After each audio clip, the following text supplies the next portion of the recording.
திருக்குறளை எழுதி வச்சு உருப்படியா படிக்க தெரியல. 1ஆம் வகுப்புல இருந்து 10ஆம் வகுப்பு வரைக்கும் ஒரே திருக்குறள் தாங்க. முயற்சி திருவினையாக்கும், முயற்சின இன்மை புகுத்தி விடும், வகுப்புல இருக்கக்கூடிய கரும் பலகைகளை எழுதி போட்டிருக்கோம். ரொம்ப கஷ்டமான திருக்குறள் இருக்கு, அது கூட வேண்டாம். எளிமையான திருக்குறள், எல்லோரும் சொல்லுகிற திருக்குறள், முயற்சி திருவினையாக்கும், முயற்சின்மை இளமை புகுத்திடுமா. வாயில நல்லா புகுத்துச்சு இளமைய. இத வாசிக்க தெரியல. இதுக்கு குறளோவியம் படைத்தவரே, நடமாடும் அலுவையே, வாழும் வள்ளுவரே. என்ன வாழும் வள்ளுவர்? வாழும் வள்ளுவர் பெத்த மகனுக்கு கத்து கொடுக்கல ஒரு குறளை. இதுல பெரிய குடும்ப சமீபத்தில் ஒரு நிகழ்ச்சிங்க, அதுல அவர் மீது நமக்கு பெரிய மரியாதை உண்டுங்க, ஐயாவின் மீது. ஆனா ஒரு ஏஐ டெக்னாலஜி, இது வரைக்கும் ஏஐ டெக்னாலஜியின் மீது இவ்வளவு கேவலமா நாங்க நினைச்சது இல்ல. ஏஐ டெக்னாலஜி, இந்த பக்கம் ஒரு கவிஞர் வராரு, தமிழ் கவிஞர், இந்த பக்கம் நம்முடைய பாட்டம் வள்ளுவர் வராரு, நடுவுல இவர் வராரு, யாரு? இளமை புகுத்தினவர். இவர் திருவள்ளுவர் உட்கார்ந்துகிட்டு இவங்க ரெண்டு பேர்ட்டையும் டிஸ்கஸ் பண்றாரு. என்ன இப்ப இளமைன்னு போடவா இன்மைன்னு போடவா, என்னன்னு சொல்லு, நீ சொன்னாதான் நான் போடுவேன்.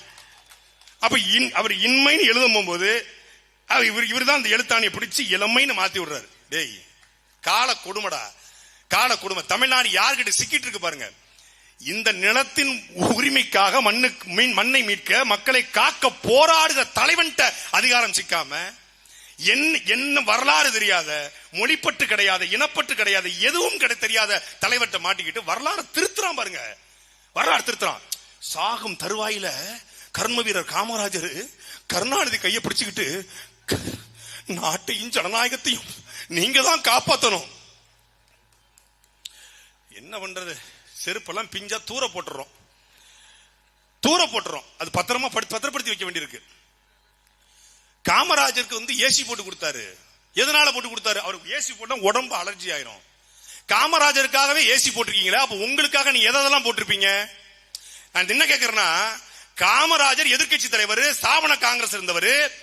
அவர் கன்னியாகுமரிக்கு வரும் பொழுது, கன்னியாகுமரியில காமராஜருக்கு எதிராக தேர்தல் பிரச்சாரத்தில் சொந்த நாடாருக்கு ஓட்டா இல்லை வந்த நாடாருக்கு ஓட்டா, சிவகாமி மகனுக்கு ஓட்டா, மேரியின் மகனுக்கு ஓட்டா என்று காமராஜரை சாதி பார்த்து பேசிய ஒரு கேடுகட்ட கேவலப்பட்ட ஈன தலைவன் கருணாநிதி எப்படா எங்க தாத்தனுக்கு ஏசி போட்டு கொடுத்துப்பான்னு ஒரு மான தமிழங்க கலைய எங்களை தவிர. அவர் நாடார். எதை நாடார்? மண்ணை நாடாத, பொன்னை நாடாத, பொருளை நாடாத, பெண்ணை நாடாத, பதவியை நாடாத நாடார். அதனால் காமராஜர் நாடார். அவரை நாடார்னு சொல்லி அசிங்கப்படுத்தின கருணாநிதி ஏசி போட்டு கொடுத்தாரு. கருணாநிதி ஆட்சி காலத்துல மிஸ்ஸாவுல காமராஜரை கைது பண்ண போனாங்களாம். கருணாநிதி கூப்பிட்டு ராஜாராம் நாயுடு கிட்ட, நீங்க திருப்பதிக்கு போக சொல்லாதீங்க, தமிழ்நாட்டுக்குள்ள இருந்தாதான் நான் பாதுகாக்க முடியும், திருப்பதி போயிட்டா ஏன் எல்லாம் தாண்டிடும். உன் சொந்த கட்சிக்காரன் டவுசரோட அவுத்து மிஸ்ஸாவுல தூக்கி உள்ள வச்சாங்க, அதை காப்பாத்த வக்கில்ல. வாயிலே மிதிச்சாங்க ஸ்டாலின், அதை காப்பாத்த வக்கில்ல. இவரு காமராஜரை காப்பாத்தினாரா? எதுக்கு இந்த கூட்டத்தை பதிவு பண்றனா, இப்படித்தான் நம் தாத்தாக்களின் வரலாறையும் மறைப்பார்கள். சீமான்னு ஒருத்தன் இல்ல, இந்த பகுதியில் அண்ணன் வினோத்னு ஒருத்தன் இல்ல, நாம் தமிழர் கட்சின்னு ஒண்ணு இல்லன்னா, எம்.சி. ராஜா கடைசி காலத்துல கருணாநிதியை பார்த்து என்ன சொன்னார் தெரியுமா? என்ன சொன்னாரு? அது யாருக்குமே தெரியாதும்பாங்க. அது ரெண்டு பேருக்குமான ரகசியம், அது வெளியே சொல்ல முடியாதும்பாங்க. அயோத்தாச பண்டிதர் இப்படித்தான் ஒரு முறை அப்படித்தான் அவர் அண்ணாவை பார்த்துட்டு அப்படியே கடந்து போயிட்டார், பேசவே இல்லைன்றாங்க. கதையா கட்டி இந்த விடுதலை படத்துல 2ஆம் பாகத்துல வரும், அவைகளுடைய கதையெல்லாம் வரலாறா மாத்திட்டான். நம்ம வரலாறு கதையா கூட மாறலங்கிற மாதிரி அவன் கதையே பூரா வரலாறா மாத்திட்டான். பார்ப்பானும் பிராமண கும்பலும் மாத்தியது, இந்த திராவிட கும்பலும் அவருடைய கதைகளை வரலாறா நம்ம திணிக்கிறான். இன்னைக்கு காலையில ஒரு வீடியோ என்ன தெரியுமில்ல, ஒரு குழந்தை மயக்கமா இருக்கு. உடனே அங்க ஒருத்தர் வராரு, என்னம்மா காலையில சாப்பிடல அங்கிள், அப்படியா? உடனே மகேஷ், என்ன செய்வீங்களோ தெரியாது, உடனடியாக குழந்தைகளுக்கு காலை உணவு திட்டத்தை போடுங்க. எந்த மகேஷ்? உதயநிதி ஸ்டாலினுடைய அகில உலக ரசிகர் மன்ற தலைவர், மல்லிகலைத்துறை அமைச்சர் மகேஷ் பொய்யாமலிட்ட. என்ன பண்ணுங்களோ தெரியாது, பண்ணுங்க. Okay uncle. அவரு உடனே காலையில இந்த மாதிரி ஒரு பள்ளிக்கூடத்துக்கு முதலமைச்சர் போனாராம். குழந்தைகள் மயக்கமா இருந்துச்சான். அதனால அதை பார்த்துட்டு வந்த திட்டம் தான் காலை உணவு திட்டமா. இந்த திட்டத்தை பார்த்து மேலை நாடுகள் வியந்து போயிருக்கிறதா. இந்த திட்டத்தினுடைய முன்னோடி காமராஜர் என்று நமக்கு தெரியும். ஆனால் அந்த காமராஜருக்கு முன்னோடி யார் என்று தெரியுமா? முதலில் 1920ஆம் ஆண்டு சட்டமன்ற உறுப்பினராக நம்முடைய தாத்தா எம்.சி. ராஜா இருக்கும் பொழுது இந்தியாவிலே முதலாக மிட் டே மீல், மதிய உணவு என்று 1000 விளக்கிலே 1000 மாணவர்களுக்கு கல்வியிலே விளக்கேற்றியவன் நம் தாத்தா. மதிய உணவு திட்டத்தினுடைய முன்னோடி எம்.சி. ராஜா என்கிற மாசி ராஜா. அவர் 1920 அதுக்கான அச்சாரத்தை போறாரு. ஏன்? பட்டியல் சமூக மக்கள் அப்படியாவது படிக்க வரட்டும், என் பிள்ளைகள் ஒடுக்கப்பட்ட பிள்ளைகள் அப்படியாவது பள்ளிக்கூடத்துக்கு வரணும் என்று மதிய உணவு திட்டத்தை வெள்ளைக்காரர் அரசோடு இணைந்து பேசி கொண்டு வந்தவர் மதிய உணவு திட்டத்தினுடைய தந்தை MC ராஜா. அதற்கு பிறகுதான் காமராஜர் ஐயா கொண்டு வராங்க. அதுக்கு பிறகுதான் ஒவ்வொரு மாநிலத்தில் பல மாநிலங்கள் வருது. ஆனா இன்னைக்கு இவன் காமராஜரை மறக்கணிக்கணும் அப்படிங்கிறதுக்காகவே, MC ராஜாவை மறக்கடிக்கணும் அப்படிங்கிறதுக்காகவே காலை உணவு, அது என்னது, சுதந்திரம் அடைஞ்ச காலகட்டத்தில் காமராஜர் கொடுத்தாரு, சுதந்திரத்துக்கு முன்னாடி தாத்தா MC ராஜா கொடுத்தாங்க. சரி, சுதந்திரம் அடைஞ்சு 75 வருஷம் ஆச்சு, நீ 60 வருஷம் ஆண்டிருக்க, கருணாநிதி 5 வருஷம், நீ 4 ஆண்டு ஆச்சு, திராவிட மாடல் விடியல் ஆட்சி, ஒவ்வொரு தமிழருடைய வாழ்வாதாரத்தை பெருக்கி வருமானத்தை பெருக்கின்ற. இப்ப உட்காந்து காலை உணவு திட்டத்தில் உப்புமா, நாங்க 5 நாள் உப்புமா போடுறது இல்லையா, அப்புறம் ஒரு நாள் உப்புமா, ஒரு நாள் கிச்சடி. உப்புமாங்கிறது கிச்சடியோட தங்கச்சி, கிச்சடிங்கிறது உப்புமாவோட அக்கா, அவ்வளவுதான். வீட்டிலேயே கழிச்சு கட்ட உணவு இருங்க. எவனாவது உப்புமா வீட்டுல சாப்பிடுவாங்க, உப்புமா போமாங்க வீட்டுல வெளியே போய் மாறன் புரோட்டா கடை சாப்பிட்டு போயிடுவாங்க. உப்புமாங்கிறது ஒரு கழிச்சு கட்டின உணவு. அதை போட்டுட்டு உப்புமா கொடுத்த தலைவர், உரிமை தொகை கொடுத்த தலைவர், ஓரணியில் தமிழ்நாடு, ஓரணியில் தமிழ்நாட்டில் நினைக்கிறான். ஊரணியை கூட காப்பாத்த வக்கல்ல, ஊரணியை கூட பிளாட் போட்டு வித்துட்டு ஓரணியில திறனுமா. நம்ம தாத்தாக்க ஒரு தாத்தா 1914 இறந்துட்டாங்க, ஒரு தாத்தா 1943 இறந்துட்டாங்க, ஒரு தாத்தா 1945 இறந்துட்டாங்க. நல்ல வேலை நம் தாத்தாக்கள் இந்த கருணாநிதி காலத்தில் இல்லை என்றால் நம் தாத்தாக்களுக்கு ஏசி போட்டு கொடுத்ததே கருணாநிதி என்று சொல்லியிருப்பார்கள். MC ராஜா ஏசி இல்லாமல் உறங்க மாட்டார், கார் இல்லாமல் ரெட்டமலை சீனிவாசன் போக மாட்டார், அவருக்கு கார் வாங்கி கொடுத்ததே நாங்க தான் இருப்பானுங்க. பெட் இல்லாம அயோத்தாச பண்டிதர் இருக்க மாட்டார், அவருக்கு ஸ்லீப் வெல்ல பெட் வாங்கி கொடுத்தது நாங்க தான் சொல்லியிருப்பானுங்க. நல்ல வேளை நம்ம தாத்தாக்கள் இறந்துட்டாங்க.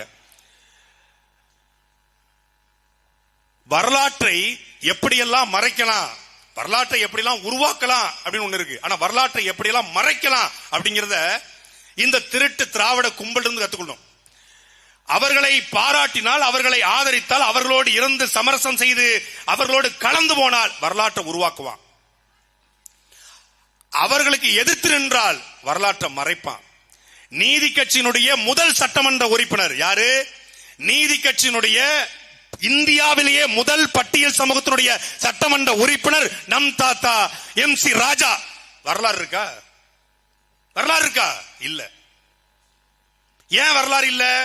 அதே நீதி கட்சி பட்டியல் சமூகம் இல்லாத, ஒடுக்கப்பட்ட சமூகம் இல்லாத மக்களுக்கான, பிற்படுத்தப்பட்ட மக்களுக்கான இடஒதுக்கீடு கேட்கிறது, பட்டியல் சமூகத்தை புறக்கணிக்கிறது. என் பட்டியல் சமூகம், என்னுடைய ஆதி தமிழன் புறக்கணிக்கப்படுறான் என்று நீதி கட்சியிலிருந்து வெளியேறிய மான தமிழன் தான் நம் தாத்தா MC ராஜா. அதனால MC ராஜா வரலாறு மறைச்சான். இல்ல, MC ராஜா வரலாறு மட்டும் இல்ல, ரெட்டமலை சீனிவாசனோட வரலாறு உங்களுக்கு யாரு பேச ஆரம்பிச்சுக்கு அப்புறம் தெரிய ஆரம்பிச்சு தெரியும்ல. ரெட்டமலை சீனிவாசனார் நம்ம பாக்குறோம்ல, மீச வச்சிருக்காரு, நம்ம தாத்தா மீச வச்சிருக்காரு.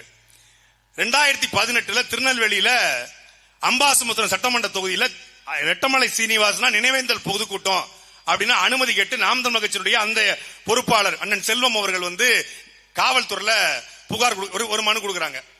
சூரட்டி ஒட்டிடும், காவல்துறை அனுமதி கொடுத்துருது, சூரட்டி அடிச்சிட்டு நான் தான் பேச்சாளர், சூரட்டில அடிச்சு முடிச்சாச்சு, தேதி போட்டாச்சு, எல்லாம் பண்ணாச்சு. அங்க இருக்கக்கூடிய ஒரு கட்சி, சமூக நீதி அரசியல் பேசக்கூடிய, அதே பட்டியல் சமூகத்துக்கான அரசியல் பேசக்கூடிய ஒரு கட்சி, அந்த கட்சி போய் காவல் நிலையத்தில் புகார் கொடுக்குது. இந்த கூட்டம் போட்டா திருநெல்வேலியில சாதி கலவரம் வந்துடும். ஏன்? பெரிய மீசையை வைத்துக் கொண்டு ரெட்டமலை சீனிவாசனா என்கிற ஒரு தேவர் சமூகத்தை சார்ந்த ஒருத்தரை புகழ்ந்து பாடி சாட்டை துரைமுருகன், சாட்டை கிடையாது, துரைமுருகன் பேச வருகிறார், சீமான் தம்பிகள் பேச இருக்காங்க, அதனால கூட்டத்தில் கலவரம் ஏற்பட்டுன்றாங்க. ரெட்டமலை சீனிவாசனோட வரலாறு அண்ணன் கூட சொன்ன, அண்ணன் இந்த மாதிரி சொல்றாரு. டேய், யாரா சொன்னது? நம்ம டாக்டர் தானே கொடுத்திருக்காரு புகாரு. யாரு? கல்லு விஷம்னு சொல்றாருல, அதே டாக்டர் தான், அதே டாக்டர் தான் அங்கேயும் புகாரு. நம்ம டாக்டர் தானே. டேய், என்னடா ரெட்டமலை சீனிவாசனார் கூட கருணாநிதி ஸ்டாலினுக்கு தெரியல, இல்ல வேற யாருக்கும் தெரியல, போற இவங்களுக்கே தெரியலடா. தெரியலன்னு ரெட்டமலை சீனிவாசன வரலாறை கொண்டு போய் சேர்க்க விடல திராவிட கட்சிகள். இதான் உண்மை, இதான் யதார்த்தம். யார் வந்த பொழுது தென் மாவட்டத்தில் கடைகோடியில சிறுவைகுண்டத்தில் பிறந்த எனக்கு, வெளிப்படையா சொல்ல போனா தேவர் சமூகத்தில் பிறந்த எனக்கு தாத்தா என்ற ரெட்டமலை சீனிவாசனை உணர்த்தியவன் என்னென்ன சீமான் தான். அதே போலதான் அயோத்தாச பண்டிதரை, அதே போலதான் MC ராஜாவை ஏன் தாத்தா? 3 பேரும் தமிழர்கள், நாங்களும் தமிழர்கள், அதனால் அவர்கள் எங்களுக்கு தாத்தா.